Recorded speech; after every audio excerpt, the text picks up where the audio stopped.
Hello friends, welcome back to Race Academy. My name is Ajay Sidana and जिवें कि ਤੁਹਾਨੂੰ ਪਤਾ ਹੈ ਕਿ ਕੁਝ ਟਾਈਮ ਪਹਿਲਾਂ ਆਪਾਂ ਇੱਕ ਵੀਕਲੀ ਕਰੰਟ ਅਫੇਅਰ ਕੁਇਜ਼ ਦੀ ਸੀਰੀਜ਼ ਸ਼ੁਰੂ ਕੀਤੀ ਸੀ ਜਿਸ ਦਾ ਨਾਮ ਰੱਖਿਆ ਸੀ ਕਰੰਟ ਅਫੇਅਰ T20। ਇਹ ਗੱਲ ਹੈ I think T20 world cup ਤੋਂ ਬਾਅਦ ਦੀ। ਬਟ ਕਾਫੀ ਲੈਕਚਰਸ ਉਹਦੇ ਵਿੱਚ ਆਏ। ਸਾਰੇ ਲੈਕਚਰ YouTube ਤੇ ਪਏ ਹੀ ਹੈਗੇ ਹੈ। 5 ਜਾਂ 6 ਦੇ ਕਰੀਬ ਆਪਾਂ ਲੈਕਚਰ ਹਰ ਹਫਤੇ ਆਪਾਂ ਕੀਤੇ ਸੀਗੇ। ਲੇਕਿਨ ਉਸ ਤੋਂ ਬਾਅਦ ਕੁਝ ਟਾਈਮ ਪਿਛਲੇ 1 ਮਹੀਨੇ ਤੋਂ ਕੁਝ ਐਡਮਿਨਿਸਟ੍ਰੇਟਿਵ ਰੁਝੇਵਿਆਂ ਕਰਕੇ ਜਿਹੜਾ ਹੈ ਜਿਹੜੇ ਹੈ ਲੈਕਚਰ ਕੰਟੀਨਿਊ ਨਹੀਂ ਹੋ ਸਕੇ। ਬਟ ਹੁਣ ਤੋਂ ਆਪਾਂ ਕੋਸ਼ਿਸ਼ ਕਰਾਂਗੇ ਕਿਉਂਕਿ ਹੁਣ ਐਗਜ਼ਾਮ ਵੀ ਨੇੜੇ ਆ ਚੁੱਕੇ ਹੈ। ਤੁਹਾਡੇ ਜਿਹੜੇ ਹੈ ਦਸੰਬਰ ਜਨਵਰੀ ਦੇ ਵਿੱਚ ਐਗਜ਼ਾਮ ਹੈਗੇ ਹੈ। ਸੌਰੀ। ਤੇ ਆਪਾਂ ਜਿਹੜਾ ਹੈ ਇਹ ਸੀਰੀਜ਼ ਨੂੰ ਦੁਬਾਰਾ ਤੋਂ ਕੰਟੀਨਿਊ ਕਰ ਰਹੇ ਹਾਂ। ਸੋ ਤੁਹਾਡੇ ਸਾਰਿਆਂ ਦਾ ਸਾਥ ਚਾਹੀਦਾ ਹੋਏਗਾ। ਤੁਹਾਨੂੰ ਅਗਰ ਵਧੀਆ ਲੱਗੇ ਤਾਂ ਜ਼ਰੂਰ ਤੁਸੀਂ ਜਿਹੜਾ ਹੈ ਇਸ ਨੂੰ ਸ਼ੇਅਰ ਕਰ ਦਿਆ ਕਰੋ ਆਪਦੇ ਫਰੈਂਡਸ ਦੇ ਨਾਲ, ਤੇ ਕਮੈਂਟ ਦੇ ਵਿੱਚ ਫੀਡਬੈਕ ਵੀ ਜ਼ਰੂਰ ਲਿਖ ਦਿਆ ਕਰੋ ਕਿ ਕੋਈ ਹੋਰ ਚੀਜ਼, ਕੋਈ ਹੋਰ ਟੌਪਿਕ ਜਾਂ ਕਿਸੇ ਹੋਰ ਤਰੀਕੇ ਦੇ ਨਾਲ ਤੁਹਾਨੂੰ ਕਰੰਟ ਅਫੇਅਰ ਚਾਹੀਦਾ ਤਾਂ ਉਹ ਵੀ ਤੁਸੀਂ ਜਿਹੜਾ ਹੈ ਉਹ ਲਿਖ ਸਕਦੇ ਹੋ। ਅਦਰਵਾਈਜ਼ ਆਪਾਂ ਇਹ ਜਿਹੜੀ ਸੀਰੀਜ਼ ਦੇ ਵਿੱਚ ਤੁਸੀਂ ਆਪਦੀ ਤਿਆਰੀ ਨੂੰ ਜੱਜ ਕਰ ਸਕਦੇ ਹੋ। ਦੇਖੋ ਐਗਜ਼ਾਮ ਸਿਰ ਤੇ ਹੈਗੇ ਹੈ, ਤੁਸੀਂ ਕਰੰਟ ਅਫੇਅਰ ਜਿਹੜੇ ਹੈ ਉਹ ਸਟਾਰਟ ਕਰ ਚੁੱਕੇ ਹੋਵੋਗੇ। ਓਬਵੀਅਸ ਜੀ ਗੱਲ ਹੈ, ਕਰੰਟ ਅਫੇਅਰ ਤਾਂ ਹਮੇਸ਼ਾ ਤੋਂ ਚੀਜ਼ ਹੀ ਹੈ ਜੀ ਹੈ ਕਿ ਲਗਾਤਾਰ ਅਗਰ ਆਪਾਂ ਪੜਾਂਗੇ ਤਾਂ ਹੀ ਆਪਾਂ ਨੂੰ ਐਗਜ਼ਾਮ ਦੇ ਵਿੱਚ ਬੈਨੀਫਿਟ ਮਿਲਦਾ ਹੈ, ਨਾ ਕਿ ਐਗਜ਼ਾਮ ਤੋਂ 3 ਦਿਨ ਪਹਿਲਾਂ ਕਿਸੇ ਵੀ ਮੈਗਜ਼ੀਨ ਜਾਂ ਕਿਸੇ ਵੀ ਨੋਟਸ ਤੋਂ ਰੱਟੇ ਮਾਰਨ ਨਾਲ। ਹਾਂ, ਮੈਗਜ਼ੀਨ ਫਾਇਦਾ ਬਹੁਤ ਕਰਦੀ ਹੈ ਅਗਰ ਆਪਾਂ ਲੇਟੈਸਟ ਕਰੰਟ ਅਫੇਅਰ ਨਾਲ ਪੜ੍ਹੇ ਹੋਣ ਤਾਂ। ਜਦੋਂ ਆਪਾਂ ਨਿਊਜ਼ਪੇਪਰਸ ਚੋਂ ਜਾਂ ਅਲੱਗ-ਅਲੱਗ ਐਪਸ ਚੋਂ ਜਾਂ ਕਿਸੇ ਵੀ ਸੋਰਸ ਤੋਂ ਅਗਰ ਤੁਸੀਂ ਕਰੰਟ ਅਫੇਅਰ ਰੈਗੂਲਰਲੀ ਪੜ੍ਹ ਰਹੇ ਹੋ, ਫਿਰ ਤੁਸੀਂ ਐਗਜ਼ਾਮ ਦੇ ਨਜ਼ਦੀਕ ਜਾ ਕੇ ਆਪਦੇ ਨੋਟਸ, ਜਾਂ ਤੁਸੀਂ ਨੋਟਸ ਨਹੀਂ ਬਣਾਏ ਤਾਂ ਕੋਈ ਵੀ ਨੋਟਸ ਜਾਂ ਕੋਈ ਮੈਗਜ਼ੀਨ ਤੁਸੀਂ ਉਦੋਂ ਪੜ੍ਹੋਗੇ ਤਾਂ ਹੀ ਤੁਹਾਨੂੰ ਉਹ ਬੈਨੀਫਿਟ ਦੇਗੀ। ਅਦਰਵਾਈਜ਼ ਜਿਹੜਾ ਹੈ ਰੱਟਾ ਮਾਰਨ ਦਾ ਕੋਈ ਫਾਇਦਾ ਜਿਹੜਾ ਹੈ ਉਹ ਨਹੀਂ ਹੁੰਦਾ। ਸੋ ਆਪਾਂ ਇਹਨਾਂ ਲੈਕਚਰ ਦੀ, ਇਸ ਲੈਕਚਰ ਦੀ ਸੀਰੀਜ਼ ਦੇ ਨਾਲ ਤੁਹਾਡਾ ਕੀ ਬੈਨੀਫਿਟ ਕਰ ਸਕਦੇ ਹਾਂ। ਉਹ ਬੈਨੀਫਿਟ ਇਹ ਹੈ ਕਿ ਤੁਸੀਂ ਜਿਹੜੇ ਵੀ ਸੋਰਸ ਤੋਂ, ਚਾਹੇ ਤਾਂ ਤੁਸੀਂ ਰੇਸ ਅਕੈਡਮੀ ਤੋਂ ਕਰੰਟ ਅਫੇਅਰ ਪੜ੍ਹ ਰਹੇ ਹੋ, ਉਸ ਲਈ ਵੀ ਜਿਹੜੇ ਹੈ ਕੋਰਸਿਸ ਅਵੇਲੇਬਲ ਹੈਗੇ ਆ, ਤੁਸੀਂ ਦੇਖ ਸਕਦੇ ਹੋ ਐਪ ਦੇ ਵਿੱਚ। ਐਂਡ ਅਗਰ ਮੰਨ ਲਓ ਤੁਸੀਂ ਕਿਸੇ ਵੀ ਸੋਰਸ ਤੋਂ ਤੁਸੀਂ ਕਰੰਟ ਅਫੇਅਰ ਪੜ੍ਹ ਰਹੇ ਹੋ, ਉਹਨਾਂ ਕਰੰਟ ਅਫੇਅਰ ਨੂੰ ਤੁਸੀਂ ਕਿੰਨੀ ਕੁ ਡਿਟੇਲ 'ਚ ਪੜ੍ਹਿਆ, ਕਿੰਨੀ ਕੁ ਡੀਪਲੀ ਪੜ੍ਹਿਆ, ਉਸ ਲਈ ਜਿਹੜਾ ਹੈ ਉਹ ਤੁਸੀਂ ਇਹਨਾਂ ਲੈਕਚਰਸ ਦੇ ਵਿੱਚ ਤੁਸੀਂ ਆਪਦੀ ਤਿਆਰੀ ਨੂੰ ਜੱਜ ਕਰ ਸਕਦੇ ਹੋ। ਯਾਨੀ ਕਿ ਹਰ ਵੀਕ ਆਪਾਂ ਉਸ ਹਫਤੇ ਦੇ ਟੌਪ 20 ਕੁਐਸਚਨ ਜਿਹੜੇ ਹੈ ਉਹ ਡਿਸਕਸ ਕਰਿਆ ਕਰਾਂਗੇ। ਐਂਡ ਸਿਰਫ ਕੁਐਸਚਨ ਆਨਸਰ ਨਹੀਂ, ਆਪਾਂ ਉਹਦੀ ਐਕਸਪਲੇਨੇਸ਼ਨ ਜਿਹੜੀ ਹੈ ਉਹ ਨਾਲ ਕਰਾਂਗੇ। ਐਂਡ ਇਸ ਲੈਕਚਰ ਦੀ PDF ਵੀ ਤੁਹਾਨੂੰ ਰੇਸ ਅਕੈਡਮੀ ਦੇ ਟੈਲੀਗ੍ਰਾਮ ਗਰੁੱਪ ਦੇ ਵਿੱਚ ਜਿਹੜੇ ਹੈ ਉਹ ਮਿਲ ਜੂਗੀ। ਓਕੇ ਫਰੈਂਡਸ, ਸੋ ਆਪਾਂ ਸਟਾਰਟ ਕਰੀਏ ਅੱਜ ਦਾ ਲੈਕਚਰ। ਇਸੇ ਤਰੀਕੇ ਦੇ ਨਾਲ ਆਪਾਂ ਅੱਗੇ ਵਧਦੇ ਰਵਾਂਗੇ। ਸੋ ਅੱਜ ਆਪਾਂ ਜਿਹੜਾ ਵੀਕਲੀ MCQ ਕਰ ਰਹੇ ਹਾਂ, ਉਹ ਆਪਾਂ ਟੌਪਿਕਸ ਕਰਾਂਗੇ ਲਾਸਟ ਵੀਕ ਆਫ ਅਕਤੂਬਰ 2024। ਯਾਨੀ ਕਿ ਮੇਨਲੀ ਅਗਰ ਮੈਂ ਗੱਲ ਕਰਾਂ ਤਾਂ 24 ਤੋਂ ਲੈ ਕੇ 31 ਆਫ ਅਕਤੂਬਰ 2024 ਦੇ ਵਿੱਚ ਜਿਹੜੇ ਟੌਪਿਕ ਮੋਸਟ ਇੰਪੋਰਟੈਂਟ ਹੈ, ਜਿਨ੍ਹਾਂ ਚੋਂ ਐਗਜ਼ਾਮੀਨਰ ਜਿਹੜਾ ਹੈ ਉਹ ਕੁਐਸਚਨ ਬਣਾ ਸਕਦਾ ਹੈ, ਸੋ ਉਹ ਆਪਾਂ ਜਿਹੜਾ ਹੈ ਉਹ ਸਾਰੇ ਟੌਪਿਕ ਇੱਥੇ ਡਿਸਕਸ ਕਰਾਂਗੇ। ਟੌਪ 20 MCQ ਇਸ ਲੈਕਚਰ ਦੇ ਵਿੱਚ ਆਪਾਂ ਡਿਸਕਸ ਕਰਨ ਜਾ ਰਹੇ ਹਾਂ। ਤੇ ਸੋਰਸਿਸ ਕਿਹੜੇ ਹੋਣਗੇ? ਸੋਰਸਿਸ ਹੋਣਗੇ ਸਾਰੇ ਦੇ ਸਾਰੇ ਨਿਊਜ਼ਪੇਪਰ। ਇਹ ਉਹੀ ਸੋਰਸਿਸ ਹੈਗੇ ਆ ਜਿਹੜੇ ਸੋਰਸਿਸ ਤੋਂ ਆਪਾਂ ਕਰੰਟ ਅਫੇਅਰ ਦੇ ਵਿੱਚ, ਜਾਂ ਆਪਾਂ ਕਹੀਏ ਕਿ ਐਪ ਦੇ ਵਿੱਚ ਜੋ ਕਰੰਟ ਅਫੇਅਰ ਹੁੰਦੇ ਆ, ਉਹਨਾਂ ਦੇ ਵਿੱਚ ਆਪਾਂ ਜਿਹੜੇ ਕਰੰਟ ਅਫੇਅਰ ਸਾਰੇ ਦੇ ਸਾਰੇ ਨਿਊਜ਼ਪੇਪਰਸ ਚੋਂ ਲੈਣੇ ਹੁੰਦੇ ਆ, ਉਹੀ ਇਹਦੇ ਸੋਰਸ ਹੋਣਗੇ। The Hindu, Indian Express, Business Standard, Dainik Bhaskar, as well as government websites, various news agencies like PIB, all India radio. ਠੀਕ ਹੈ, ਸੋ ਇਹਨਾਂ ਸਾਰੇ ਸੋਰਸਿਸ ਤੋਂ ਇਹ ਜਿਹੜੇ ਕੁਐਸਚਨਸ ਹੈ ਇਹ ਲਏ ਗਏ ਆ। ਸੋ ਟੇਬਲ ਆਫ ਕੰਟੈਂਟ ਕੀ ਰਹੇਗਾ? ਹੁਣ ਅਗਲੀ ਸਲਾਈਡ ਤੋਂ ਹੀ 20 ਕੁਐਸਚਨਸ 1 ਬਾਈ 1 ਜਿਹੜੀ ਹੈ ਉਹ ਤੁਹਾਡੀ ਸਕਰੀਨ ਤੇ ਆਣਗੇ। ਸੋ ਇਹ 20 ਕੁਐਸਚਨਸ ਲਾਸਟ ਵੀਕ ਆਫ ਅਕਤੂਬਰ ਚੋਂ ਹੈਗੇ ਆ, ਜਿਵੇਂ ਆਪਾਂ ਡਿਸਕਸ ਕੀਤਾ। ਤੇ ਤੁਸੀਂ ਅਗਰ ਕਾਪੀ ਪੈਨ ਆਪਦੇ ਨਾਲ ਰੱਖੋ ਤਾਂ ਬਹੁਤ ਹੀ ਜ਼ਿਆਦਾ ਵਧੀਆ ਹੋਏਗਾ। ਸੋ 1 ਤੋਂ ਲੈ ਕੇ 20 ਕੁਐਸਚਨ ਜਿਹੜੇ ਸੀਰੀਅਲ ਆਰਡਰ ਹੈ ਤੁਸੀਂ ਮਾਰਕ ਕਰ ਲਓ। ਐਂਡ ਉਸ ਤੋਂ ਬਾਅਦ ਹਰ ਕੁਐਸਚਨ ਦਾ ਜਿਹੜਾ ਆਨਸਰ ਹੈ ਉਹ ਦਿੰਦੇ ਜਾਓ ਤੇ ਉਹਦੀ ਐਕਸਪਲੇਨੇਸ਼ਨ ਸੁਣਦੇ ਜਾਓ। ਉਸ ਤੋਂ ਬਾਅਦ ਤੁਹਾਡਾ ਛੋਟਾ ਜਿਹਾ ਕੰਮ ਇਹ ਰਹੇਗਾ, ਅਗਰ ਤੁਸੀਂ ਚਾਹੋ ਤਾਂ ਕੋਈ ਮਤਲਬ ਜਿਵੇਂ ਆਪਾਂ ਕਹਿੰਦੇ ਕਿ ਕੋਈ ਧੱਕਾ ਨਹੀਂ ਹੈ, ਤੁਸੀਂ ਚਾਹੋ ਤਾਂ ਕਮੈਂਟ ਬਾਕਸ ਦੇ ਵਿੱਚ ਆਪਦਾ ਸਕੋਰ ਵੀ ਜਿਹੜਾ ਹੈ ਉਹ ਲਿਖ ਸਕਦੇ ਹੋ। ਓਕੇ ਫਰੈਂਡਸ, ਸੋ ਆਪਾਂ ਸਟਾਰਟ ਕਰੀਏ। ਸੋ ਪਹਿਲਾ ਕੁਐਸਚਨ ਜਾਣ ਤੋਂ ਪਹਿਲਾਂ ਮੈਂ ਕੀ ਕਰਦਾ, ਆਪਦੇ ਆਪ ਨੂੰ ਸਾਈਡ ਤੇ ਕਰਦਾ ਤਾਂ ਕਿ ਤੁਹਾਨੂੰ ਸਲਾਈਡ ਜਿਹੜੀ ਹੈ, ਜਿਹੜੀ ਡਿਟੇਲ ਹੈ ਉਹ ਤੁਹਾਨੂੰ ਕੰਪਲੀਟ ਦਿਖੇ। ਸੋ ਪਹਿਲਾ ਕੁਐਸਚਨ ਆਪਾਂ ਦੇਖਦੇ ਹਾਂ। On which of the following day World Polio Day is observed? World Polio Day ਇਹਨਾਂ ਚੋਂ ਕਿਹੜੀ ਤਰੀਕ ਨੂੰ observe ਕੀਤਾ ਜਾਂਦਾ ਹੈ? 24th of October, 28th of October, 29th of October ਜਾਂ 31st of October? ਸੋ ਇਹਦਾ ਜਿਹੜਾ ਸਹੀ ਜਵਾਬ ਹੈ ਦੋਸਤੋ ਉਹ ਹੈ option number A, that is 24th of October। 24th of October ਨੂੰ ਵਰਲਡ ਪੋਲੀਓ ਡੇ ਹੁੰਦਾ ਹੈ। ਐਜ਼ ਵੈਲ ਐਜ਼ ਤੁਸੀਂ ਇਹ ਵੀ ਪੜ੍ਹਿਆ ਹੋਏਗਾ ਕਿ ਯੂਨਾਈਟਿਡ ਨੇਸ਼ਨ ਡੇ ਵੀ ਹੁੰਦਾ ਹੈ, ਵਰਲਡ ਡੇ ਆਫ ਇਨਫੋਰਮੇਸ਼ਨ ਵੀ ਹੁੰਦਾ ਹੈ। ਉਹ ਸਾਰੀ ਚੀਜ਼ ਆਪਾਂ ਅੱਗੇ ਚੱਲ ਕੇ ਗੱਲ ਕਰਾਂਗੇ। ਅਦਰਵਾਈਜ਼ ਅਗਰ ਆਪਾਂ ਪੋਲੀਓ ਡੇ ਦੀ ਗੱਲ ਕਰੀਏ ਤਾਂ ਹਰ ਸਾਲ 24 ਅਕਤੂਬਰ ਨੂੰ ਵਰਲਡ ਪੋਲੀਓ ਡੇ ਹੁੰਦਾ ਹੈ। ਕਿਉਂ ਮਨਾਇਆ ਜਾਂਦਾ ਹੈ ਜਾਂ ਕਿਉਂ ਆਬਜ਼ਰਵ ਕੀਤਾ ਜਾਂਦਾ ਹੈ? To raise awareness of the importance of the polio vaccination to protect every child from this disease. ਅਗਰ ਆਪਾਂ ਇਸ ਡਿਜ਼ੀਜ਼ ਦੀ ਦੋਸਤੋ ਗੱਲ ਕਰੀਏ ਤਾਂ ਉਸ ਬਾਰੇ ਵੀ ਆਪਾਂ ਡਿਟੇਲ 'ਚ ਗੱਲ ਕਰਾਂਗੇ। ਲੇਕਿਨ ਅਦਰਵਾਈਜ਼ ਅਗਰ ਆਪਾਂ ਪੋਲੀਓ ਡੇ ਦੀ ਗੱਲ ਕਰੀਏ ਤਾਂ ਕਿੰਨੇ ਦੁਆਰਾ ਇਹਨੂੰ ਐਸਟੈਬਲਿਸ਼ ਕੀਤਾ ਗਿਆ? ਰੋਟਰੀ ਇੰਟਰਨੈਸ਼ਨਲ ਦੁਆਰਾ। क्यों 24 अक्तूबर ही क्यों? पूरे 365 दिनों चो 24 अक्तूबर ही क्यों चुनिया गया? 2024 तो वैसे भी 366 दिन सीगे, सो 24 अक्तूबर ਨੂੰ ही क्यों चुनिया गया? Because it is the birth date of Jonas Salk. Jonas Salk ਜਿਹੜੇ ਸੀਗੇ ਉਹਨਾਂ ਨੇ ਉਸ ਟੀਮ ਨੂੰ ਲੀਡ ਕੀਤਾ ਸੀਗਾ ਜਿਹੜੀ ਟੀਮ ਨੇ ਪੋਲੀਓਮੈਲਾਈਟਿਸ ਦੀ ਜਿਹੜੀ ਵੈਕਸੀਨ ਸੀਗੀ ਉਹਨੂੰ ਤਿਆਰ ਕੀਤਾ ਸੀਗਾ। ठीक है, सो आप ਜਿਹੜੀਆਂ 5 ਸਾਲ ਦੇ ਛੋਟੇ ਬੱਚੇ ਨੂੰ ਜ਼ਿਆਦਾ ਖਤਰਾ ਹੁੰਦਾ ਹੈ ਪੋਲੀਓ ਦਾ, ਜਿਹਦੇ ਵਿੱਚ ਸਰੀਰ ਪੂਰਾ ਦਾ ਪੂਰਾ ਸਰੀਰ ਲਕਵਾ ਮਾਰ ਜਾਂਦਾ ਹੈ ਜਾਂ ਇਵਨ ਡੈਥ ਤੱਕ ਹੋ ਸਕਦੀ ਹੈ। ਸੋ ਉਸ ਦੀ ਜਿਹੜੀ ਵੈਕਸੀਨ ਹੈ ਜਿਹਨੂੰ ਕਹਿੰਦੇ ਨਾ 2 ਬੂੰਦ ਜ਼ਿੰਦਗੀ ਦੀ, ਇੱਕ ਵੀ ਬੱਚਾ ਛूट गया तो सुरक्षा चक्र टूट गया, इस तरह के पोलियो कैंपेन ਜਿਹੜੇ ਹੈ ਉਹ ਚਲਾਏ ਜਾਂਦੇ ਹੈ। ठीक है, सो अगर आप इस बारे गल करिए तो पोलियो जी है, पोलियो एक वायरल इन्फैक्शियस डिजीज है। वायरस यानी कि अगर थोड़े तो पूछा जाए, क्वेश्चन पूछा जाए कि जो पोलियो है कि पोलियो वायरस जनित बीमारी है कि बैक्टीरिया जनित है, प्रोटोजोआ जनित है या मिक्सचर है, तब एक वायरल इन्फैक्शियस डिजीज होती है जी कि इरिवर्सिबल पैरालाइसिस यानी कि एक बार हो गया तो दोबारा सही नहीं होता, उसनू क्रिएट कर सकती है। खास करके 1 तो लैके 5 साल यानी कि जो 0 तो लैके 5 साल तक के बच्चे होंगे उन्होंने उपर इनू इफेक्ट कर सकते हैं। 3 तरह के वायरस होंगे, WPV1, WPV2 तो WPV3।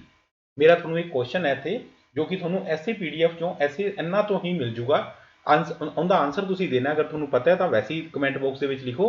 वो ये क्वेश्चन है मेरा कि इंडिया पोलियो नू इराडीकेट कर चुके हैं, अगर कर चुके हैं तो किहड़े साल WHO ने आपां नू सर्टिफिकेट देता सीगा।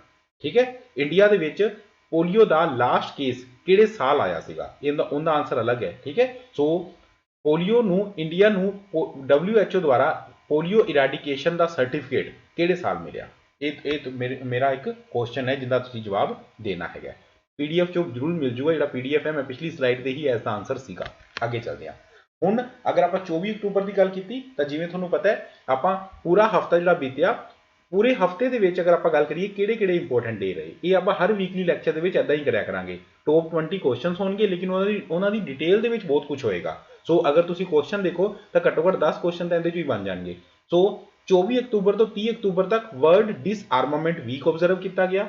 24 तो 30 अक्तूबर तक ही global media and information literacy week observe किया गया। ये 2 वीक क्योंकि डे नालों भी ज़्यादा इंपोर्टेंट होंगे वीक, सो वीक ऑब्जर्व किए गए। फिर 24 अक्तूबर UN डे, 24 अक्तूबर ही होंगे UN डेवलपमेंट इंफॉर्मेशन डे। ये जानबूझ के UN वाले डे के ही रखा गया क्योंकि ये डिसाइड किया गया सीगा कि यूनाइटेड नेशन की डेवलपमेंट वाले डे के दिन ही पूरी दुनिया को यह भी दस्या जाए कि यूनाइटेड नेशन वाकई डेवलपमेंट करवा भी रहा या नहीं करवा रहा। 24 अक्तूबर को ही world polio day.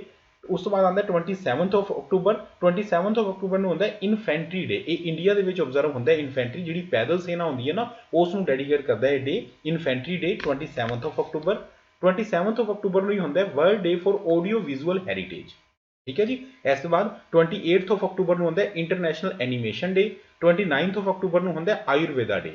Government of India ने 2016 ये डिसाइड किया कि जो धनतेरस होंगी है that is the birth anniversary of भगवान धनवंतरी या लॉर्ड धनवंतरी, उन्हों की बर्थ एनिवर्सरी नू क्योंकि वो हैल्थ नाल रिलेटेड सीगे, उन्होंने देवतावां का जिहड़ा है डॉक्टर कहा जाता सीगा। सो उन्होंने की जी बर्थ एनिवर्सरी है उसनू आयुर्वेदा डे के तौर पर ऑब्जर्व पूरी दुनिया च आप करवाया सीगा 2016 तो। सो इस बारी 9वां आयुर्वेदा डे 29 अक्तूबर को ऑब्जर्व होया धनतेरस वाले दिन। 29 अक्तूबर को ही होंगे वर्ल्ड स्ट्रोक डे। 31 अक्तूबर we all know because it is the birth anniversary of first home minister of India, first deputy prime minister या आप कहिए कि अपने जोड़े लोह पुरुष सरदार वल्लभ भाई पटेल उन्होंने बर्थ एनिवर्सरी होंगी है। सो नैशनल यूनिटी डे उन्होंने बर्थ एनिवर्सरी के उपर जोड़ा है वो मनाया जाता है। क्यों मनाया जाता है? क्योंकि जो देश आज़ाद होया तकरीबन 562 रियासतां सीगियां, उन्होंने सारियां नूं इंडिया दे विच मिलाना एक बहुत ही वड्डा टास्क सीगा जो उन्होंने आपकी कार्यकुशलता के नाल पूरा किया सीगा। That's why national unity day observe होंदा है 31 अक्तूबर को। ये सारे डे जोड़े बहुत डिटेल के आप जो लेटेस्ट करंट अफेयर होंगे उन्होंने ऑलरेडी आप किए ऐप के। तो अगर तुम भी करना चाहो तो उतो कर सकते हो। अगे चलते हैं जी आप। फिर आंदा जी नैक्सट स्पोर्ट्स के नाल रिलेटेड क्वेश्चन है, which team von women's T20 world cup title 2024 by defeating south Africa. तो रिसेंट के विमेंस T20 वर्ल्ड कप होया। ठीक है, सो विमेंस T20 वर्ल्ड कप 2024 का टाइटल किन्ने जीत्या? ऑस्ट्रेलिया, इंडिया, इंग्लैंड या न्यूजीलैंड? इन्होंने चारों चों किन्ने जीत्या जी? सो ये जीत्या न्यूजीलैंड ने। इस बारी का विमेंस वर्ल्ड कप जो कि UAE के होया, पहला बांग्लादेश के होना सीगा लेकिन बाद बांग्लादेश के पॉलिटिकल टरमोइल करके जोड़ा है उन्होंने UAE शिफ्ट कर दिता गया। सो ये वर्ल्ड कप ਦੇ ਫਾਈਨਲ ਦੇ ਵਿੱਚ ਪਹੁੰਚੇ ਸਾਊਥ ਅਫਰੀਕਾ ਤੇ ਨਿਊਜ਼ੀਲੈਂਡ ਨੇ ਸਾਊਥ ਅਫਰੀਕਾ ਨੂੰ ਹਰਾ ਕੇ ਇਹ ਵਰਲਡ ਕੱਪ ਜਿੱਤਿਆ। ਤੁਸੀਂ ਦੇਖ ਸਕਦੇ ਹੋ ICC women's T20 world cup 2024। ਇਸ ਫੋਟੋ ਨੂੰ ਧਿਆਨ ਨਾਲ ਦੇਖ ਲਓ। ਸੋ ਜਦੋਂ ਆਪਾਂ ਜਿਵੇਂ ਮੂਵੀ ਆਈ ਸੀ ਨਾ ਦ੍ਰਿਸ਼ਮ, ਜਿਹੜੀ ਚੀਜ਼ ਆਪਾਂ ਦੇਖ ਲੈਂਦੇ ਹਾਂ ਨਾ ਆਪਾਂ ਭੁੱਲਦੇ ਨਹੀਂ। ਜਦੋਂ ਆਪਾਂ ਆਹ ਸੈਲੀਬ੍ਰੇਸ਼ਨ ਦੀ ਮੂਵੀ ਜਦੋਂ ਆਪਾਂ ਦੇਖ ਲਾਂਗੇ, ਸੋ ਜਦੋਂ ਇਸ ਤਰ੍ਹਾਂ ਦਾ ਕੁਐਸਚਨ ਆਇਆ ਸੋ ਆਪਾਂ ਨੂੰ ਰੱਟਾ ਮਾਰਨ ਦੀ ਜਾਂ ਫਿਰ ਇਹ ਕਹੀਏ ਕਿ ਤੁੱਕਾ ਮਾਰਨ ਦੀ ਲੋੜ ਨਹੀਂ ਪੈਂਦੀ। ਨਿਊਜ਼ੀਲੈਂਡ ਨੇ ਸਾਊਥ ਅਫਰੀਕਾ ਨੂੰ ਹਰਾ ਕੇ ਟਾਈਟਲ ਜਿਹੜਾ ਹੈ ਉਹ ਜਿੱਤਿਆ।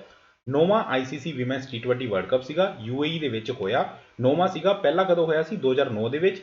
ਤੇ ਇਸ ਵਾਰੀ ਵਰਲਡ ਕੱਪ ਦਾ ਜੋ ਪਲੇਅਰ ਆਫ ਦੀ ਟੂਰਨਾਮੈਂਟ ਉਹ ਉਹੀ ਰਹੇ ਜਿਨ੍ਹਾਂ ਨੂੰ player of the final the title ਮਿਲਿਆ। ਨਿਊਜ਼ੀਲੈਂਡ ਦੇ ਹੀ ਐਮੇਲੀਆ ਕੇਰ ਨੂੰ, ਆਲਰਾਊਂਡਰ ਐਮੇਲੀਆ ਕੇਰ ਨੂੰ ਪਲੇਅਰ ਆਫ ਦੀ ਟੂਰਨਾਮੈਂਟ ਦਾ ਖਿਤਾਬ ਮਿਲਿਆ। ਅਗਰ ਡਿਟੇਲ ਦੇਖੀ ਜਾਵੇ ਤਾਂ 2009 ਤੋਂ ਜਿਹੜਾ ਹੈ T20 ਵਰਲਡ ਕੱਪ ਸ਼ੁਰੂ ਹੋਇਆ ਸੀ, ਇੰਗਲੈਂਡ ਨੇ ਹੋਸਟ ਕੀਤਾ ਸੀ ਤੇ ਇੰਗਲੈਂਡ ਨੇ ਹੀ ਜਿੱਤਿਆ ਸੀਗਾ। ਉਸ ਤੋਂ ਬਾਅਦ ਹੁਣ ਵਾਲਾ 2024 ਵਾਲਾ 9ਵਾਂ ਵਰਲਡ ਕੱਪ UAE ਦੇ ਵਿੱਚ ਹੋਇਆ, ਨਿਊਜ਼ੀਲੈਂਡ ਨੇ ਜਿੱਤਿਆ ਸਾਊਥ ਅਫਰੀਕਾ ਨੂੰ ਹਰਾ ਕੇ। ਇੰਡੀਆ ਨੇ ਹਜੇ ਕਦੇ ਵੀ T20 ਵਰਲਡ ਕੱਪ ਵਿਮਨਸ ਵਾਲਾ ਨਹੀਂ ਜਿੱਤਿਆ ਹੈ। ਇੱਕ ਵਾਰੀ ਆਪਾਂ ਫਾਈਨਲ ਦੇ ਵਿੱਚ ਪਹੁੰਚੇ ਸੀਗੇ 2020 ਦੇ ਵਿੱਚ, ਤੇ ਅਗਲਾ ਜਿਹੜਾ ਵਰਲਡ ਕੱਪ 2026 ਦਾ ਉਹ ਕਿੱਥੇ ਹੋਏਗਾ? ਇੰਗਲੈਂਡ ਦੇ ਵਿੱਚ ਹੋਏਗਾ। ਓਕੇ ਹੈ ਜੀ, ਅੱਗੇ ਚੱਲਦੇ ਹਾਂ। How many of the nuclear submarines does India have on the launching of new nuclear power submarine code named as S4 Star? 2, 3, 4 और 5। क्वेश्चन ਨੂੰ ਧਿਆਨ ਨਾਲ ਸਮਝੋ। ਜਦੋਂ ਲਾਂਚ ਕੀਤੀ ਗਈ S4 ਸਟਾਰ ਜਿਹੜੀ ਸਬਮਰੀਨ ਹੈ ਨਿਊਕਲੀਅਰ ਪਾਵਰ, ਉਦੋਂ ਤੱਕ ਇੰਡੀਆ ਕੋਲੋਂ ਕਿੰਨੀਆਂ ਨਿਊਕਲੀਅਰ ਪਾਵਰ ਸਬਮਰੀਨ ਹੋ ਗਈਆਂ? ਪਹਿਲਾਂ ਤਾਂ ਇਹ ਧਿਆਨ 'ਚ ਰੱਖੋ, ਜਦੋਂ ਵੀ ਆਪਾਂ ਨੇਵਲ ਸ਼ਿਪਸ ਦੀ ਗੱਲ ਕਰਦੇ ਹੁੰਦੇ ਆ ਨਾ, ਇੱਕ ਤਾਂ ਹੁੰਦੀ ਹੈ ਉਹਨਾਂ ਦੀ ਸਟੇਜਿਸ ਹੁੰਦੀਆਂ, ਇੱਕ ਹੁੰਦੀ ਹੈ ਡਿਜ਼ਾਈਨ ਐਂਡ ਡਿਵੈਲਪਮੈਂਟ। ਫਿਰ ਜਦੋਂ ਉਹਨਾਂ ਨੂੰ ਮੰਨ ਲਓ ਪਾਣੀ ਵਾਸਤੇ ਬਣੀ ਹੈ, ਜਦੋਂ ਪਾਣੀ ਦੇ ਵਿੱਚ ਉਤਾਰ ਦਿੱਤਾ ਜਾਂਦਾ ਹੈ ਉਹਨੂੰ ਕਹਿੰਦੇ ਆ ਲਾਂਚਿੰਗ। ਤੇ ਜਦੋਂ ਉਹਨੂੰ ਸਰਵਿਸ ਦੇ ਵਿੱਚ ਲਿਆਂਦਾ ਜਾਂਦਾ ਹੈ, ਕਿਸੇ ਵੀ ਜਿਹੜੀ ਉਹ ਫਲੀਟ ਦੇ ਨਾਲ ਉਹਨੂੰ ਜੋੜ ਦਿੱਤਾ ਜਾਂਦਾ ਹੈ, ਤਾਂ ਅਗਰ ਆਪਾਂ ਫਲੀਟ ਕਹਿ ਲਓ ਜਾਂ ਯੂਨਿਟ ਕਹਿ ਲਓ, ਉਹਦੇ ਨਾਲ ਜਦੋਂ ਜੋੜ ਦਿੱਤਾ ਜਾਂਦਾ ਹੈ ਤਾਂ ਉਸ ਨੂੰ ਜਿਹੜਾ ਹੈ ਆਪਾਂ ਕੀ ਕਹਿ ਦਿੰਦੇ ਆ? ਕਮਿਸ਼ਨਿੰਗ। ਸੋ ਹਜੇ ਕਮਿਸ਼ਨਿੰਗ ਨਹੀਂ ਹੋਈ ਹੈ S4 ਸਟਾਰ ਦੀ, ਲਾਂਚਿੰਗ ਹੋਈ ਹੈ। ਕਮਿਸ਼ਨਿੰਗ ਪਿਛਲੇ ਮਹੀਨੇ ਆਪਾਂ ਦੇਖਿਆ ਸੀਗਾ, ਇੰਡੀਆ ਦੀ ਸੈਕਿੰਡ ਨਿਊਕਲੀਅਰ ਪਾਵਰ ਸਬਮਰੀਨ ਦੀ ਜਿਹੜੀ ਹੈ ਉਹ ਕਮਿਸ਼ਨਿੰਗ ਹੋਈ ਸੀਗੀ। ਉਹਦਾ ਕੀ ਨਾਮ ਸੀਗਾ ਉਹ ਵੀ ਤੁਹਾਨੂੰ ਪਤਾ ਹੋਣਾ ਚਾਹੀਦਾ ਹੈ, ਅਦਰਵਾਈਜ਼ ਇਹਦਾ ਜਿਹੜਾ ਆਨਸਰ ਹੈ ਉਹ ਹੈ C4। ਚਾਰ ਜਿਹੜੀਆਂ ਨਿਊਕਲੀਅਰ ਪਾਵਰ ਸਬਮਰੀਨ ਹੈ ਉਹ ਇੰਡੀਆ ਕੋਲ ਹੁਣ ਹੋ ਚੁੱਕੀਆਂ। ਸੋ ਆ ਦੇਖੋ, India quietly launches 4th nuclear missile submarine amid rising maritime focus. So ਕਿਹੜੀਆਂ ਹੈਗੀਆਂ ਤੁਹਾਨੂੰ ਨਾਮ ਪਤਾ ਹੋਣਾ ਚਾਹੀਦਾ। ਅਗਰ ਆਪਾਂ ਸਟਾਰਟਿੰਗ ਤੋਂ ਦੇਖੀਏ ਤਾਂ ਇੰਡੀਆ ਕੋਲੋਂ ਪਹਿਲੀ ਨਿਊਕਲੀਅਰ ਪਾਵਰ ਸਬਮਰੀਨ ਸੀ INS ਅਰੀਹੰਤ, ਜਿਹਨੂੰ ਅਗਸਤ 2016 ਦੇ ਵਿੱਚ ਕਮਿਸ਼ਨ ਕੀਤਾ ਗਿਆ ਸੀ। ਕਮਿਸ਼ਨ ਦੇਖੋ, ਕਮਿਸ਼ਨ। ਫਿਰ ਉਸ ਤੋਂ ਬਾਅਦ ਪਿਛਲੇ ਮੰਥ ਹੀ INS ਜਿਹੜੀ ਹੈ, ਪਿਛਲੇ ਮੰਥ ਅਗਰ ਆਪਾਂ ਗੱਲ ਕਰੀਏ ਤਾਂ INS ਅਰੀਹਾਤ, ਇਹਨੂੰ ਕਮਿਸ਼ਨ ਕੀਤਾ ਗਿਆ ਅਗਸਤ 2024 ਦੇ ਵਿੱਚ। ਪਿਛਲੇ ਤੋਂ ਪਿਛਲੇ ਮੰਥ ਅਗਸਤ 2024 ਦੇ ਵਿੱਚ ਕਮਿਸ਼ਨ ਕੀਤਾ ਗਿਆ INS ਅਰੀਹਾਤ ਨੂੰ। ਫਿਰ ਉਸ ਤੋਂ ਬਾਅਦ ਜਦੋਂ INS ਅਰੀਹਾਤ ਨੂੰ ਕਮਿਸ਼ਨ ਕੀਤਾ ਗਿਆ ਸੀ, ਉਦੋਂ ਇਹ ਕਿਹਾ ਗਿਆ ਸੀ ਵੀ INS ਅਰਿੰਦਮ ਜਿਹੜੀ ਹੈ ਉਹ ਵੀ ਲਾਂਚ ਹੋ ਚੁੱਕੀ ਹੈ, ਲੇਕਿਨ ਕਮਿਸ਼ਨ ਅਗਲੇ ਸਾਲ ਹੋਏਗੀ। 3 ਹੋ ਗਈਆਂ। ਚੌਥੇ ਦਾ ਜੋ ਨਾਮ ਰੱਖਿਆ ਗਿਆ that is S4 star. Clear ਹੈ? ਇੰਡੀਆ ਦੀ ਚੌਥੀ ਨਿਊਕਲੀਅਰ ਪਾਵਰ ਸਬਮਰੀਨ ਜਿਹੜੀ ਇਹਨਾਂ ਤੇ ਮਿਸਾਈਲ ਲੱਗੇਗੀ, ਉਹਦੀ ਰੇਂਜ ਹੈ 3500 ਕਿਲੋਮੀਟਰ। ਇਹ ਵੀ ਕੁਐਸਚਨ ਬਣ ਸਕਦਾ ਹੈ। ਅੱਗੇ ਚੱਲਦੇ ਹਾਂ। Which of the following is the venue of 2026 Commonwealth game? Commonwealth game ਜਿਹੜੀਆਂ ਹੈ ਉਹਨਾਂ ਦਾ ਵੈਨਿਊ 2026 ਦੀ ਕਾਮਨਵੈਲਥ ਗੇਮ ਦਾ ਵੈਨਿਊ ਇਹਨਾਂ ਚਾਰਾਂ ਚੋਂ ਕੀ ਹੈ? ਗਲਾਸਗੋ, ਵਿਕਟੋਰੀਆ, ਆਕਲੈਂਡ ਜਾਂ new Delhi? 2026 Commonwealth games the Venue. So the right answer is Glasgow. ਅਗਰ ਤੁਹਾਡੇ ਚੋਂ ਕਿਸੇ ਨੇ ਵਿਕਟੋਰੀਆ ਲਗਾਇਆ ਤਾਂ ਤੁਸੀਂ ਲੇਟੈਸਟ ਕਰੰਟ ਅਫੇਅਰ ਨਹੀਂ ਪੜ੍ਹਿਆ ਹੋਏਗਾ। ਪਹਿਲਾਂ ਡਿਸਾਈਡ ਹੋਇਆ ਸੀ ਕਿ ਆਸਟ੍ਰੇਲੀਆ ਦੇ ਵਿਕਟੋਰੀਆ ਦੇ ਵਿੱਚ ਹੋਏਗੀਆਂ ਆ ਗੇਮਾਂ 2026 ਦੀਆਂ ਕਾਮਨਵੈਲਥ ਗੇਮਸ, ਲੇਕਿਨ ਰੀਸੈਂਟ ਦੇ ਵਿੱਚ ਇਹ ਡਿਸਾਈਡ ਹੋਇਆ ਕਿ ਆਸਟ੍ਰੇਲੀਆ ਨੇ due to some budget issues ਉਹਨਾਂ ਨੇ ਮਨਾ ਕਰਤਾ ਵੀ ਅਸੀਂ ਇਹ ਜਿਹੜੀਆਂ ਇਹਨਾਂ ਗੇਮਸ ਨੂੰ ਹੋਸਟ ਨਹੀਂ ਕਰ ਸਕਦੇ। ਸੋ ਉਹ ਗੇਮਸ ਹੁਣ ਗਲਾਸਗੋ ਦੇ ਵਿੱਚ ਜਿਹੜੀਆਂ ਹੈ ਉਹ ਫਾਰਵਰਡ ਕਰ ਦਿੱਤੀਆਂ ਗਈਆਂ। ਗਲਾਸਗੋ ਦੇ ਵਿੱਚ ਇਹ ਗੇਮਸ ਹੋਣਗੀਆਂ, ਲੇਕਿਨ ਮੇਨ ਪ੍ਰੋਬਲਮ ਕੀ ਆਈ ਕਿ ਲਾਸਟ ਟਾਈਮ 2022 ਦੀਆਂ ਇਹ ਜਿਹੜੀਆਂ ਕਾਮਨਵੈਲਥ ਗੇਮਸ ਸੀਗੀਆਂ ਇਹ ਬਰਮਿੰਘਮ ਦੇ ਵਿੱਚ ਹੋਈਆਂ ਸੀ, UK ਦੇ ਵਿੱਚ। ਉਸ ਟਾਈਮ ਤੇ 19 ਗੇਮਸ ਹੋਈਆਂ ਸੀ ਇਹਦੇ ਵਿੱਚ, 19 ਸਪੋਰਟਸ ਗੇਮ ਜਿਹੜੀਆਂ ਹੋਈਆਂ ਸੀ, ਲੇਕਿਨ ਗਲਾਸਗੋ ਨੇ ਕਿਹਾ ਕਿ ਮਤਲਬ ਬਿਲਕੁਲ ਸਾਨੂੰ ਲੇਟ ਪਤਾ ਲੱਗ ਰਿਹਾ ਹੈ, ਜੋ ਤਿਆਰੀਆਂ ਵਾਸਤੇ ਟਾਈਮ ਚਾਹੀਦਾ ਹੁੰਦਾ ਹੈ, ਸੋ ਅਸੀਂ ਸਿਰਫ 10 ਗੇਮਸ ਹੀ ਕਰਵਾ ਪਾਵਾਂਗੇ। ਉਸ ਕਰਕੇ ਕਾਫੀ ਜ਼ਿਆਦਾ ਨਿਊਜ਼ ਦੇ ਵਿੱਚ ਹੈ। ਐਦਾਂ ਜਦੋਂ ਕੋਈ ਵੈਨਿਊ ਚੇਂਜ ਹੁੰਦਾ ਨਾ ਤਾਂ ਕੁਐਸਚਨ ਐਗਜ਼ਾਮੀਨਰ ਬਣਾ ਦਿੰਦਾ ਹੈ। ਤੁਸੀਂ ਦੇਖੋ ਵੀ ਗਲਾਸਗੋ 2026 ਦੀਆਂ ਕਾਮਨਵੈਲਥ ਗੇਮਸ ਜਿਹੜੀਆਂ ਹੈ ਉਹਦੇ ਵਿੱਚ 10 ਜਿਹੜੇ ਹੈ ਉਹ ਹੋਣਗੀਆਂ। ਇਹ ਗਲਾਸਗੋ ਦੇ ਵਿੱਚ ਪਹਿਲਾਂ ਹੋਈਆਂ ਸੀ ਤਾਂ ਪੁਰਾਣਾ ਲਿਖਿਆ ਹੋਇਆ ਤੇ ਗਲਾਸਗੋ।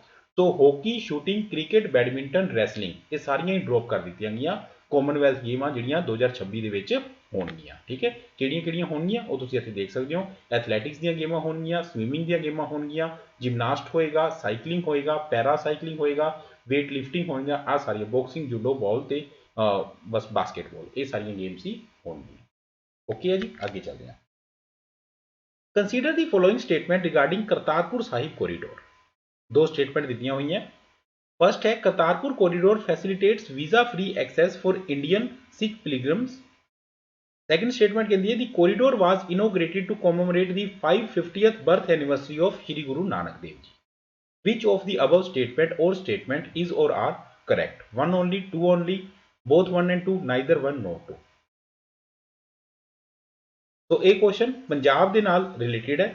ਸੋ ਬਹੁਤ ਹੀ ਇੰਪੋਰਟੈਂਟ क्वेश्चन ਇਹ ਬਣ ਜਾਂਦਾ ਹੈ ਰੀਸੈਂਟ ਦੇ ਵਿੱਚ, ਕਿਉਂਕਿ SCO ਸਮਿਟ ਹੋਈ ਸੀ, Shanghai cooperation organisation the head of government the summit ਹੋਈ ਤੇ ਇੰਡੀਆ ਦੇ foreign affair minister S Jaishankar Sahib Pakistan ਦੀ ਵਿਜ਼ਿਟ ਤੇ ਗਏ।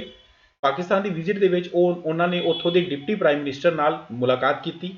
ਉਸ ਮੁਲਾਕਾਤ ਦੇ ਵਿੱਚ ਉਹਨਾਂ ਨੇ ਇਹ ਜਿਹੜਾ ਆਪਾਂ ਕਹੀਏ ਕਿ ਸਾਈਨ ਕੀਤਾ ਇੱਕ ਡੀਲ ਕਿ 5 ਸਾਲ ਲਈ ਇਸ ਨੂੰ ਜਿਹੜਾ ਹੈ ਕਰਤਾਰਪੁਰ ਸਾਹਿਬ ਕੋਰੀਡੋਰ ਦੇ ਜਿਹੜੀ ਇੱਕ ਆਪਾਂ ਐਗਰੀਮੈਂਟ ਹੋਇਆ ਸੀਗਾ ਉਹਨੂੰ ਅਗਲੇ 5 ਸਾਲਾਂ ਲਈ ਐਕਸਟੈਂਡ ਕੀਤਾ ਜਾਂਦਾ। ਸੋ ਇਹਦਾ ਆਨਸਰ ਹੈ ਦੋਨੋਂ ਹੀ ਸਟੇਟਮੈਂਟ ਬਿਲਕੁਲ ਠੀਕ ਹੈਗੀਆਂ।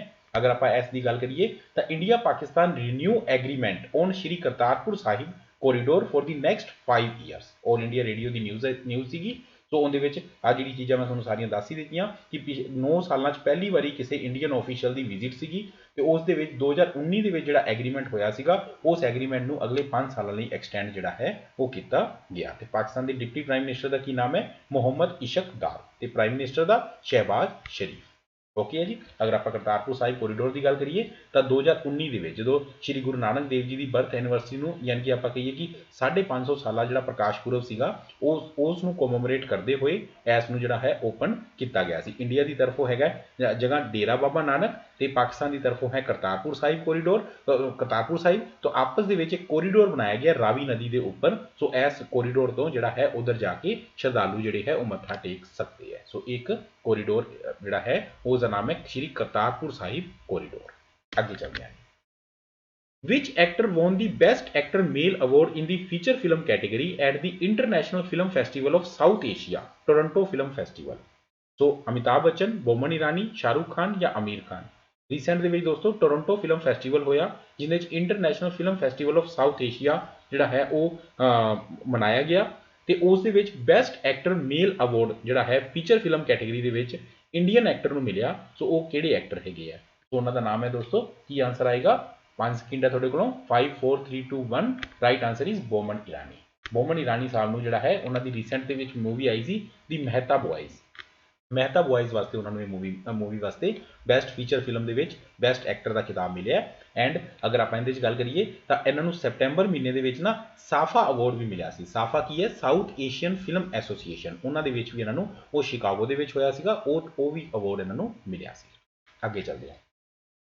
Who has been appointed as the first MD and CEO of बीमा सुगम? बीमा सुगम ਦੇ ਪਹਿਲੇ MD and CEO ਕੌਣ ਬਣਾਏ ਗਏ ਹੈ? अपॉइंटमेंट ਸੈਕਸ਼ਨ ਦਾ ਕੁਐਸਚਨ ਹੈ। ए राजेश कुमार, बी अंजलि वर्मा, सी परसून सिकदर या डी सुनील मेहता। तो मैनेजिंग डायरेक्टर एंड CEO बीमा सुगम। बीमा सुगम की चीज़ है जिमें तुसी पॉलिसी बाजार का नाम सुनिया होगा। पॉलिसी बाजार एक प्राइवेट कंपनी है जिंदे जाके आप सारे अलग अलग तरह के इंश्योरेंस, चाहे टर्म इंश्योरेंस है, चाहे हैल्थ इंश्योरेंस है, चाहे लाइफ इंश्योरेंस है, आप सारी जी उत्थे कंपैरिजन कर सकते हैं। तो गवर्नमेंट की जी ऑर्गेनाइजेशन है जो बीमा जड़ा कंपनियां है उन्होंने रेगूलेट करती है वो है IRDA, insurance regulatory and development authority of India. उसने आपकी एक सरकारी इस तरह की एक प्लेटफॉर्म बनाया है। उस प्लेटफॉर्म के उपर आप सारे बीमिਆਂ का जो कंपैरिजन है वो कर सकते हैं। कोई भी बीमा आप लेना चाहिए तो उतों लै सकते हैं। जिमें सरकार ने आपका मार्केट प्लेस बनाया होया ना, गवर्नमेंट ई मार्केट प्लेस जिन्होंने जैम पोर्टल कहते हैं, उस तरीके गवर्नमेंट ने बीमा सुगम बनाया है। जून 2024 इनू बनाया गया सीगा ते पहली बारी इहदे जिहड़े यानी कि फर्स्ट जिहड़े इहदे MD एंड CEO बने हैं। सो अपने लिए इंपोर्टेंट हो जाता है। सो उनका नाम है जी परसून सिकदर साहब। सो परसून सिकदर साहब नूं जिहड़ा है इहदा पहला मैनेजिंग डायरेक्टर ते CEO बनाया गया। ओके है जी। आगे चलते हैं। Which country has been nominated as the country of focus at the 55th international film festival of India IFFI? A Canada, B Australia, C United kingdom या डी न्यूजीलैंड। तो हर साल इंडिया दे विच नवंबर महीने दे विच गोवा दे विच जिहड़ा है वो international film festival of India हुंदा है। सो इस साल जो अगले महीने international film festival of India होएगा, अगले महीने नहीं, नवंबर तो आ ही चुके हैं इसे महीने। सो अगर आप उसकी गल करिए तो उहदे कंट्री ऑफ फोकस किन्हों रखा गया, तो रखा गया जी ऑस्ट्रेलिया। सो इसे देख सकते हो आ इनका सिंबल है। 55th international film festival of India इस साल होएगा, तो कंट्री ऑफ फोकस ऑस्ट्रेलिया रखा गया। 20 तो लैके 28 नवंबर तक ये होएगा। फर्स्ट वारी पहली वारी ये कदों होया सी 1952 दे विच। आगे चलते हैं। Which of the following port of India has been declared as 13th major port of India in the month of October 2024? A. Kamarajar Port, B. Vadhavan Port, C. Great Nicobar ICTP या D. None of the above? तो ये question भी बड़े ध्यान नाल तुसीं इहदा जवाब देना है। अगर तुसीं लेटेस्ट करंट अफेयर नहीं पढ़िया तो कुछ टाइम पहले का करंट अफेयर पढ़िया है तो तुसीं इहदा जवाब जिहड़ा है वो बी लिखोगे वाधवन पोर्ट, लेकिन बी वाधवन पोर्ट इहदा जवाब नहीं है। इहदा जवाब जिहड़ा है वो है सी ग्रेट निकोबार ICTP, क्योंकि कुछ टाइम पहला गवर्नमेंट ने जिहड़ा है वाधवन पोर्ट महाराष्ट्र ਨੂੰ 13वें मेजर पोर्ट का दर्जा दिता सीगा, लेकिन वो हजे भी अंडर कंस्ट्रक्शन है। बट हुण जदों एक नवा पोर्ट इंडिया ने बड़ी ही स्ट्रैटेजिक लोकेशन ते नवा पोर्ट बनाने की घोषणा की है। सो अगर जदों उसके शेड्यूल की गल करिए तो यह शायद वाधवन पोर्ट तो पहला बन के तैयार हो जाएगा। दैट्स वाई 13वां मेजर पोर्ट का जिहड़ा टैग है वो ग्रेट निकोबार ICTP ਨੂੰ मिलिਆ। ਹੁਣ ਇਹ ਜਿਹੜਾ ICTP है इनकी फुल फॉर्म भी थोड़े तो पूछी जा सकती है। ICTP है इंटरनेशनल कंटेनर ट्रांसशिपमेंट पोर्ट। ये गैलेथिया बे है ग्रेट निकोबार के बिल्कुल साउथ के इंडिया का बिल्कुल जो सदਰਨ मोस्ट पॉइंट है ना इंदिरा पॉइंट, उसके कलों ये जोड़ा है ये ग्रेट निकोबार आइलैंड के इस गलेथिया बे ਨੂੰ 13वां मेजर पोर्ट इत्थे बनाया जा रहा है। 12वां मेजर पोर्ट सी कामाराजार पोर्ट ते वाधवन पोर्ट हले अंडर कंस्ट्रक्शन है। दैट्स वाई ये जी न्यूज़ है ये बनी है। तो अगर आप गलेथिया बे की गल करिए ना तो इसकी लोकेशन बड़ी स्ट्रैटेजिक लोकेशन है। तो ये लोकेशन जो ईस्ट वैसट इंटरनेशनल ट्रेड के शिपिंग रूट आता है ना, ये उस रूट के विचाले आता है। ईवन इतों जो मलक्का स्टेट है ना, मलक्का जो दो बहुत ही वड्डी वाटर बॉडीज़ को मिलाता है, इंडियन ओशियन को जोड़ा है उधर साउथ चाइना सी या उधर उन्होंने मिलाता है। तो जो उस बारे अगर आप गल करिए तो मलक्का स्टेट इस तो सिर्फ 40 नॉटिकल माइल्स से है। तो दैट्स वाई ये बड़ी इंपोर्टेंट लोकेशन हो जाती है। इस लोकेशन के इंडिया आपका 13वां मेजर पोर्ट बना रहा है जिसका नाम है ICTP गलेथिया बे ग्रेट निकोबार प्रोजैक्ट के अंडर इनू बनाया जाएगा। हुण अगर 13वां पोर्ट है तो इंडिया के 12 मेजर पोर्ट किहड़े है? 12 मेजर पोर्ट 6 वैसट कोस्ट से है तो 6 ईस्ट कोस्ट से है। अगर आप ईस्ट कोस्ट तो पहला गल करिए तो वैसट बंगाल के कोलकाता, उड़ीसा के परादीप, आंध्र प्रदेश के विशाखापट्टनम, तमिलनाडु के 3 पोर्ट है चेन्नई, एनोर ते तुतीकोरी।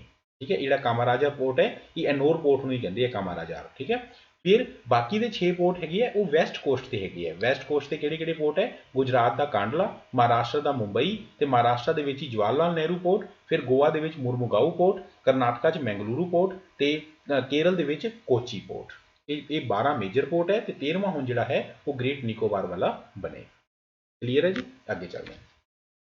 Israel has become the dash number of member of the Asian Development Bank, 68th, 69th, 70th या 71st।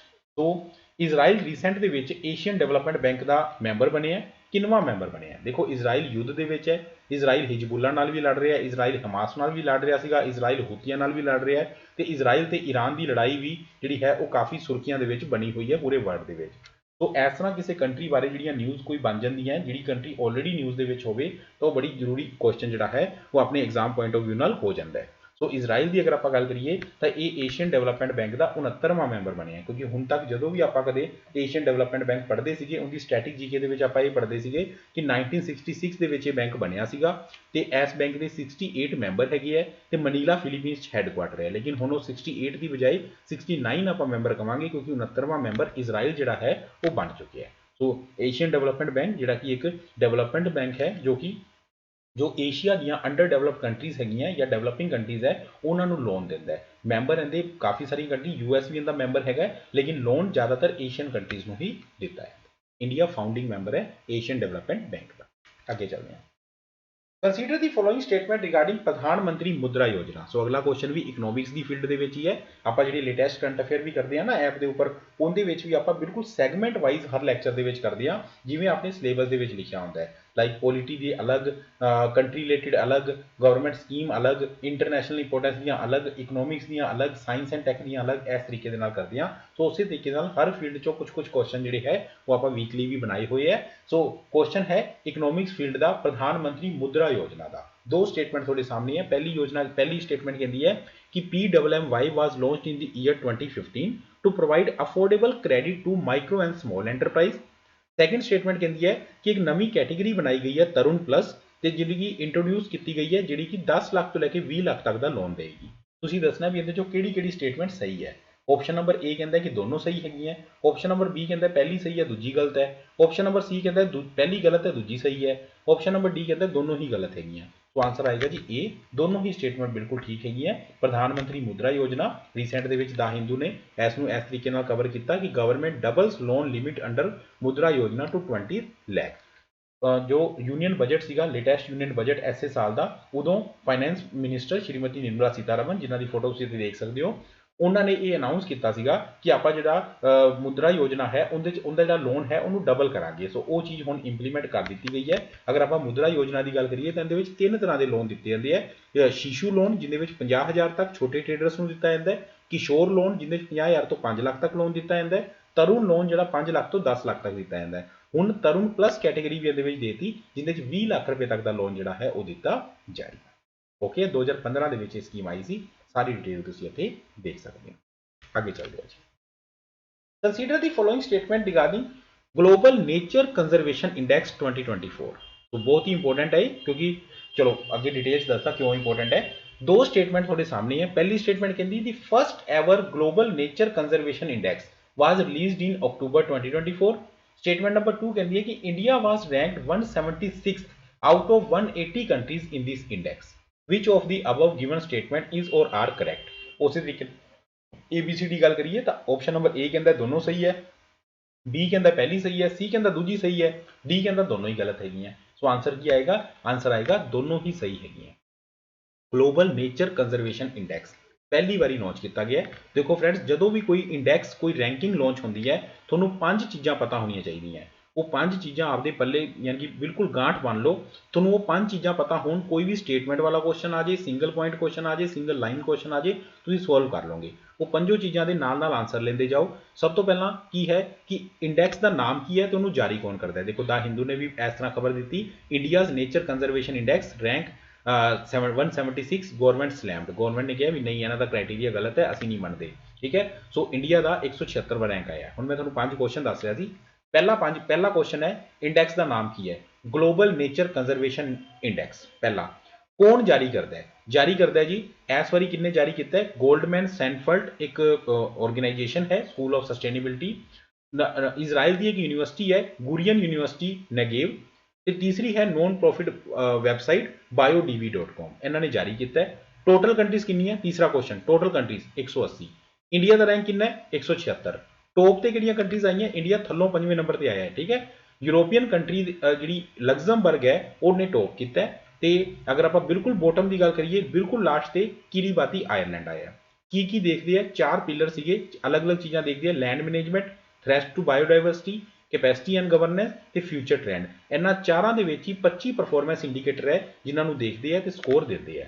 ਸੋ ਟੋਪ ਪਰਫਾਰਮਿੰਗ ਕੰਟਰੀਜ਼, ਪੰਜਵਾਂ ਕੁਐਸਚਨ, ਟੋਪ ਪਰਫਾਰਮਿੰਗ ਕੰਟਰੀ ਕਿਹੜੀਆਂ। ਸੋ ਹਰ ਇੰਡੈਕਸ, ਹਰ ਰੈਂਕਿੰਗ ਦੇ ਵਿੱਚ ਆ 5 ਕੁਐਸਚਨ ਤੁਸੀਂ ਸਮਝ ਲੈਣੇ ਆ, ਨਾਲ ਸਾਰੀ ਚੀਜ਼ ਕਲੀਅਰ ਹੋ ਜਾਏਗੀ। ਸੋ ਬੈਸਟ ਪਰਫਾਰਮਿੰਗ ਕੰਟਰੀ ਹੈ ਲਗਜ਼ਮਬਰਗ, ਇਸਟੋਨੀਆ, ਡੈਨਮਾਰਕ, ਫਿਨਲੈਂਡ ਤੇ ਯੂਨਾਈਟਿਡ ਕਿੰਗਡਮ।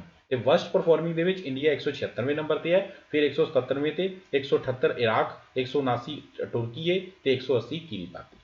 ਠੀਕ ਹੈ ਜੀ, ਕਲੀਅਰ ਹੈ। ਅੱਗੇ ਚੱਲਦੇ ਹਾਂ। ਕਨਕ Raju who recently passed away is renowned for। ਕਾਹਦੇ ਲਈ ਜਾਣੇ ਜਾਂਦੇ ਸੀ ਕਨਕ Raju? A his contribution to classical music, B his role as a tribal leader, C his work in film direction, ਜਾਂ D his mastery in ਗੁਸਾਡੀ folk dance। ਕਨਕ ਰਾਜੂ ਜੀ ਦਾ recent ਦੇ ਵਿੱਚ ਨਿਧਨ ਹੋਇਆ। ਸੋ ਇਹ ਜਾਣੇ ਜਾਂਦੇ ਸੀ ਗੁਸਾਡੀ ਫਾਰਮ ਆਫ ਫੋਕ ਡਾਂਸ, ਜਿਹੜਾ ਇੱਕ ਟ੍ਰਾਈਬ ਹੈਗੀ ਹੈ, ਰਾਜਗੋਂਡ ਟ੍ਰਾਈਬ, ਉਹ ਉਹਨਾਂ ਦੇ ਵਿੱਚ ਕਾਫੀ ਮਸ਼ਹੂਰ ਹੈਗਾ। ਇਹਨਾਂ ਨੂੰ 2021 ਦੇ ਵਿੱਚ ਜਿਹੜਾ ਹੈ ਪਦਮ ਸ਼੍ਰੀ ਮਿਲਿਆ ਸੀ। ਇਹ ਉਦੋਂ ਦੀ ਫੋਟੋ ਹੈ, ਤੁਸੀਂ ਇਹਨਾਂ ਨੂੰ ਦੇਖ ਸਕਦੇ ਹੋ, ਕਨਕ ਰਾਜੂ। ਸੋ ਗੁਸਾਡੀ ਡਾਂਸ ਬਾਰੇ ਸਾਰੀ ਡਿਟੇਲ ਇਹ ਤੁਸੀਂ PDF ਦੇ ਵਿੱਚੋਂ ਸਟੱਡੀ ਕਰ ਸਕਦੇ ਹੋ। ਅੱਗੇ ਚੱਲਦੇ ਹਾਂ। ਰਾਣੀ Rampal who recently announced her retirement is associated with which sport? Badminton, basketball, hockey या टेनिस? बहुत इंपॉर्टेंट क्वेश्चन है। अगर कोई इंडियन प्लेयर, कोई मशहूर इंडियन प्लेयर रिटायरमेंट की घोषणा करता है तो उनके बारे जो है सारा कुछ जानना अपने लिए जरूरी हो जाता है। सो इस तरह एक प्लेयर है रानी रामपाल जी। सो मैडम उन्हें रानी रामपाल जी ने जोड़ा है वो आपकी रिटायरमेंट की घोषणा की है। वो किहड़ी गेम के नाल रिलेट करते थे? सो वो रिलेट करते थे फ्रेंड्स हॉकी के नाल। हॉकी के नाल जोड़ा है वो रिलेट करते थे। सो हरियाणा तो बिलोंग करते हैं। 16 साल का करियर रहा। आपके करियर के 254 मैच खेले, 205 गोल किए। ठीक है। इंडिया इन्हों की ही अगुवाई के टोक्यो ओलंपिक के चौथे नंबर पर रहा सीगा।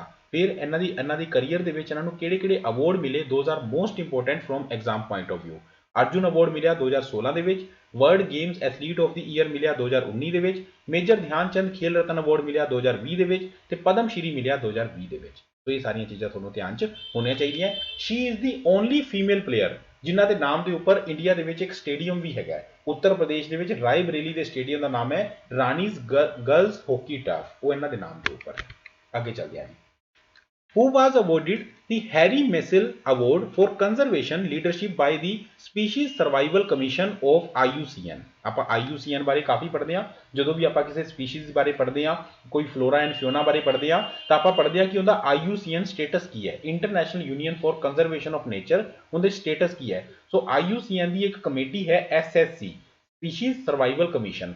वो अगर किसी स्पैशल कोई किसी स्पीशीज़ की कंजरवेशन वास्ते किसी ने बहुत वधिया काम किया हो तो उन्होंने अवॉर्ड देंगे है हैरी मिसल अवॉर्ड। वो किसी इंडियन को मिले, उन्होंने नाम की है? ए प्रकाश जावड़ेकर, बी विभव कुमार तालुकदार, सी अशोक कुमार या D Vikram Singh? So answer है जी बी विभव कुमार तालुकदार। विभव कुमार तालुकदार जोड़े कि असम तो बिलोंग करते हैं, उन्होंने ये लीडरशिप अवॉर्ड जोड़ा है वो मिलया है। 1991 तो लगातार ये अवॉर्ड दिता जा रहा है तो उन्होंने मिले राइनो की कंजरवेशन वास्ते। तुहानूं पता है ना असम के काजीरंगा नैशनल पार्क है, तो काजीरंगा नैशनल पार्क के दुनिया की 66% टू 2/3 राइनो जोड़े है इंडियन राइनो वो उत्थे ही मिलते हैं। राइनो 5 स्पीशीज़ होंगी, 5 अलग अलग तरह दियाँ इन्होंने आते हैं। Black rhino, white rhino, Sumatran rhino, one horn rhino तो greater one horn rhino. India के मिलते हैं ग्रेटर वन हॉर्न राइनो जोड़े कि असम के काजीरंगा मिलते हैं। इन्होंने सारिया का थोड़ा जो स्टेटस है कंजरवेशन स्टेटस भी पता होना चाहिए जो तुम इस PDF चो पढ़ सकते हो। आ सारी डिटेल है राइनोसरस बारे। आगे चलते हैं। Consider the following statement regarding the C295 aircraft. C295 aircraft बारे दो स्टेटमेंट दी गई हैं। पहली स्टेटमेंट कहती है कि C295 aircraft was originally produced by a Spanish company called Construcciones Aeronauticas SA। Second statement कहती है कि TASL that is Tata advanced system limited plant in Vadodara is India's first private sector facility for the final assembly of the military aircraft. Correct answer दसना है only one, only two, both one and two, neither one no two. C295 aircraft, तो right answer is both one and to. दोनों ही statement बिल्कुल ठीक है। C295 क्यों news के आया? देखो जो भी अपने राष्ट्रीय अध्यक्ष जिमें PM मोदी साहब हो गए या राष्ट्रपति हो गए या अपने कोई मंत्री हो गए, वो किसी होर देश की विजिट पर जाते हैं तो आपको उस विजिट बारे की टाई अप होए वो सारा पढ़ना जरूरी हो जाता है। ऐसे तरीके अगर किसी होर देश के राष्ट्राध्यक्ष इंडिया के आए हो, जिमें रीसेंट के स्पेन के राष्ट्राध्यक्ष आए थे तो द हिंदू ने फ्रंट पेज पर कवर किया India Spain slams attack on UN troops in Lebanon. So तुम इतने देख सकते हो स्पेन के जोड़े प्रधानमंत्री है जिन्होंने नाम है पेड्रो सेंचेज, और इंडिया PM साहब के नाल मिलके C295 एयरक्राफ्ट के एक मॉडल से कोई डिस्कशन कर रही है। सो इंडिया के स्पेन के की टाई अप होए वो अपने लिए इंपोर्टेंट है, जिन्हें सब तो वड्डा टाई अप सीगा कि गुजरात के वडोदरा के टाटा जी कंपनी है जी टाटा जी डिफेंस कंपनी है उसकी कंपनी के मैन्युफैक्चरिंग फैसिलिटी खोली जाएगी। इंडिया तो स्पेन की एयरबस कंपनी जिन्ना जो पहला एक कंपनी जिवें आप क्वेश्चन किया ना एक कंस्ट्रक्शंस एरोनॉटिका एक कंपनी होंगी सी, लेकिन बाद उन्होंने एयरबस ने एक्वायर कर लिया सीगा। सो इंडिया एयरबस के नाल मिलके 56 जोड़े एयरक्राफ्ट है C295 वो खरीद रहा है। 16 जोड़े है वो डायरैक्टली स्पेन चो आएंगे, लेकिन बाकी के 40 इंडिया के असैंबल होंगे। सो ये सारी चीज़ बहुत वड्डी न्यूज़ है C295 लैके। फिर C295 एक जोड़ा वर्सेटाइल टैक्टिकल ट्रांसपोर्ट है, काफ़ी सारे परसन काफ़ी सारी फौज एक जगह से दूसरी जगह भेजनी हो, राहत समग्री भेजनी हो, कोई बारूद गोला बारूद भेजना हो एक जगह तो दूसरी जगह, तो वही सारा ये काम देता है। ओके है जी, क्लीयर है। चलो इस तो पहला आप ऐसे परपज़ वास्ते एवरो 748 प्लेन यूज़ कर रहे हैं जो कि अमेरिका निर्मित है, लेकिन वो काफ़ी पुराने हो चुके हैं। उन्होंने आप C295 के नाल रिप्लेस करांगे। चलो आगे गल करते हैं जी। Which of the following statement is correct regarding WJP rule of law index 2024। तो तीन स्टेटमेंट दी गई है वर्ल्ड जस्टिस रिपोर्ट नाल related. WJP rule of law index जिहड़ा है वो हर साल पब्लिश होंदा है 2009 दे विच। सैकेंड स्टेटमेंट डेनमार्क टॉप ते आया है। थर्ड स्टेटमेंट है कि इंडिया का रैंक आया 142 कंट्री चो 87। एक होर रैंकिंग आ गई, वो रैंकिंग भी जारी हुई है। सो वही 5 क्वेश्चन आपके दिमाग च रखो, थोनू पता होनी चाहिए। अदरवाइज उन्होंने 5 चो ही देखो ये तीनों स्टेटमेंटा है। हर इंडेक्स बारे 5 चीज़ा थोड़ा पता होनी चाहिए। इनका आंसर की है दोस्तों, आंसर है ओनली 1 एंड 2, यानी कि इंडिया का रैंक 87 नहीं है, बाकी दोनों ठीक है। तो इनके बारे अगर आप डिटेल च गल करिए तो वर्ल्ड जस्टिस रिपोर्ट WJP उन्होंने रूल ऑफ लॉ का इंडेक्स कढ़िया। रूल ऑफ लॉ मतलब कि पूरी दुनिया नियम कायदे के नाल चल रही है या ऑटोक्रेसी आ रही है, बाकी फिर राजशाही आ रही है। सो 7वें साल लगातार पूरी दुनिया के विच जिहड़ी रूल ऑफ लॉ की नियम कायदे नाल चलण की जिहड़ी एक रिवायत है वो थोड़ी थोड़ी घट रही है। इंडिया का रैंक आया 79 ना कि 87 जो क्वेश्चन लिखा है 79th रैंक आया 142 कंट्रीज चों। कौन इनू करता है, कौन इनू इस इंडैक्स में जारी करता है, उस बारे भी आप पढ़ लिया। फिर आप पढ़ लिया कि पूरी दुनिया के किमें है कि टॉप से कौन आया। टॉप रैंकिंग आई है Denmark followed by Norway, Finland, Sweden ते जर्मनी। लोएस्ट स्कोर किंदा आया Venezuela followed by Cambodia, Afghanistan, हाइती ते म्यांमार। आगे सारे आंसर थोड़े को चलो और भी काफ़ी डिटेल है। इंडिया एशिया के किनवें नंबर पर आया, each and everything is there. आगे चलते हैं।